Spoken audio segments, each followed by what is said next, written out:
Welcome to 5 Minutes to Focus. If this is your first time here, welcome. If you've seen my previous videos, thank you for coming back. Today I want to talk about an issue that's affecting everybody around us, and that's anxiety. With the coronavirus swirling around us, people dying, families affected all over the world, we can't help but be anxious. So I'm going to create a couple of different videos on anxiety. Today I want to talk about the spiritual side of anxiety. And then in the upcoming video, I'd like to talk about the clinical side of anxiety. When we talk about the spiritual side of anxiety, I'm talking about your worldview. Let's start with a definition. A sense of worry, nervousness or unease, a fear of an imminent event with an uncertain outcome. How's that for defining what we're dealing with the coronavirus? When I talk about the spiritual side of anxiety, I'm talking about what you believe about God. If you believe there is a God and you believe that He's good, then you can trust what happens to you. You can trust that you're in a safe world around you. There are two questions I have in mind that I want to ask you to think about today. One is God real and is He good? Number one. And number two, do you believe that God is in control? When I think about anxiety from a personal sense, I think about it through my own lens. I haven't spoken about it in my videos, but my wife and I have two children who are adults now who are affected by autism. And we went through a specific period of time in our lives, a season where I knew anxiety firsthand. For over a year, our daughter had 6-hour meltdowns. She's very severe. She does not have language skills. And so when she struggled to be able to articulate what was wrong in her heart, she wasn't able to say so, wasn't able to communicate. And that frustration caused her to have meltdowns. So despite all of our behavioral intervention and as much as we could give her and the love and support that we could give her and a whole lot of prayer, despite all of that, we spent an entire year just not knowing what to do.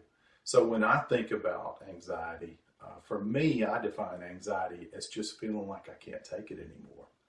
I just don't know what else to do. There's nothing I can do, and I'm helpless, and I feel like I just can't cope.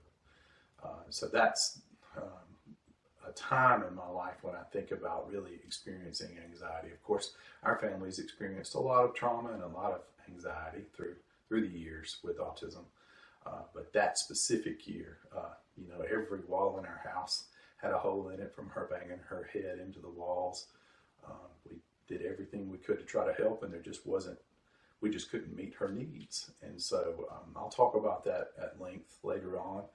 But I just wanted to give you a background of where my definition of anxiety comes.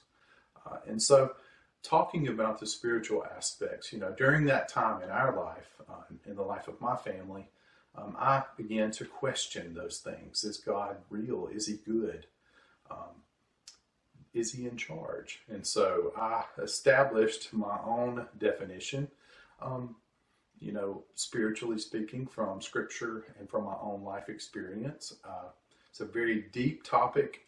We can't really delve into it too deeply in just a 5-minute video segment, but I'm going to do my best to explain what I believe about these life issues and why they're important with regard to anxiety. So, is God real? Is He good? Well, I'm a Christian and I believe God is real, but is He good? When I think about all the hardship that people endure and the difficulties and the hard things that happen in this life, I know a lot of people question why God allows terrible things to happen. So here's how I define it. God created, in my mind, in my belief, God created the Garden of Eden. It was perfect. It was beautiful. It was exactly the way He designed our lives to be. But God did not want robots to worship Him. He wanted people to worship Him freely. And so He gave mankind free will. If my wife loved me because she signed a marriage contract, I wouldn't consider that real love. I would I'm grateful that my wife loves me freely. I think God allowed us to have free will. That makes logical sense why He allowed us to have free will. So, what happened with that free will? What did mankind do when they were given an option to be holy or to fall? And of course, we know Adam ate the apple, and the result was death.